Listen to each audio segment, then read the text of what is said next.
নমস্কার সুপ্রিয় দর্শক বন্ধুরা, আজকের এই ভিডিওতে জানিয়ে দেব বছরের প্রথম চন্দ্রগ্রহণটি কবে পড়েছে এবং এই চন্দ্রগ্রহণ কতক্ষণ থেকে কত সময় পর্যন্ত থাকবে এবং ভারত ও বাংলাদেশ থেকে এই চন্দ্রগ্রহণ কি দেখা যাবে কিংবা আর কোন কোন দেশ থেকে এই চন্দ্রগ্রহণ দেখা যাবে এবং এই চন্দ্রগ্রহণের সূতককাল কতক্ষণ পর্যন্ত স্থায়ী থাকবে তার সম্পূর্ণ বিস্তারিত আজকে আপনাদেরকে জানিয়ে দেব।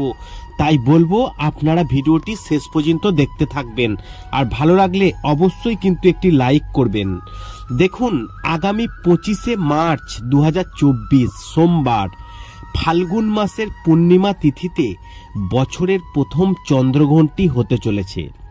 অর্থাৎ 2024 সালে দুটি চন্দ্রগ্রহণ ও দুটি সূর্যগ্রহণ রয়েছে, তবে প্রথম চন্দ্রগ্রহণটি হতে চলেছে 25শে মার্চ।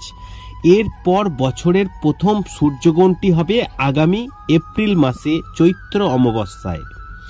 কিন্তু ভারতে এই গ্রহণ দেখা যাবে না আপনাদের মনে অনেক প্রশ্ন রয়েছে। আবার বাংলাদেশ থেকেও কি এই গ্রহণ দেখা যাবে না যারা বাংলাদেশ থেকে এই ভিডিওটি দেখছেন তাদেরও মনে কিন্তু অনেক প্রশ্ন রয়েছে। এই প্রথম চন্দ্রগ্রহণ শুরু হবে ভারতীয় সময় হচ্ছে সকাল 10:28 এবং গ্রহণ ছেড়ে যাবে বিকেল 3:01। পূর্ণগ্রাস হবে বেলা 12:43। গ্রহণের মোট সময়কাল 4 ঘন্টা 36 মিনিট। সূতককাল, ভারতের মাটি থেকে বছরের প্রথম চন্দ্রগ্রহণটি দৃশ্যমান হবে না, তাই এখানে সূতককাল প্রযোজ্য নয়। ফলে 25শে মার্চ তারিখে কোনো বিধি নিষেধ কিন্তু থাকছে না। এবার কোথায় দেখা যাবে এই চন্দ্রগ্রহণ? বছরের প্রথম চন্দ্রগ্রহণ উত্তর পূর্ব এশিয়া, ইউরোপ, অস্ট্রেলিয়া, আফ্রিকা, উত্তর আমেরিকা, দক্ষিণ আমেরিকা, প্রশান্ত মহাসাগর, আটলান্টিক, আন্টার্কটিকার অধিকাংশ অঞ্চল থেকে কিন্তু এই গ্রহণ দেখা যাবে।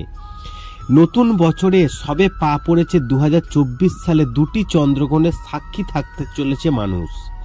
আগামী ফাল্গুন পূর্ণিমার রাতেই কিন্তু নতুন বছরের প্রথম চন্দ্রগ্রহণটি দেখা যাবে এই পৃথিবী থেকেই। তবে চন্দ্রগ্রহণের সূতক সময় গ্রহণের 9 ঘন্টা আগে কিন্তু শুরু হয় এবং সূর্যগ্রহণের সূতক সময় 12 ঘন্টা আগে। হিন্দু ধর্মীয় বিশ্বাস অনুযায়ী সূতক পর্ব শুরু হলেই যে কোনো মন্দিরের দরজা বন্ধ হয়ে যায়। সূতক সময়ে রান্না, খাওয়া, ঘুম বা পূজার মতো শুভ কাজ নিষিদ্ধ। সূতককালে গর্ভবতী মহিলারা, শিশু ও বৃদ্ধদের বিশেষ যত্ন নিতে হয়। তিরুপতি জ্যোতিষী কৃষ্ণকুমার ভার্গব জানাচ্ছেন এই নতুন বছরের প্রথম চন্দ্রগ্রহণ সম্পর্কে বিস্তারিত। আশা করি এই ভিডিওর মাধ্যমে আপনাদেরকে জানাতে পেরেছি যে বছরের প্রথম চন্দ্রগ্রহণটি কবে হতে চলেছে, কতক্ষণ চলবে, কোন কোন দেশ থেকে দেখা যাবে এবং কত ঘন্টা চলবে এই চন্দ্রগ্রহণ। ভিডিওটি ভালো লাগলে লাইক করবেন, কমেন্ট করবেন, শেয়ার করে অন্যদের জানার একটি সুযোগ করে দেবেন।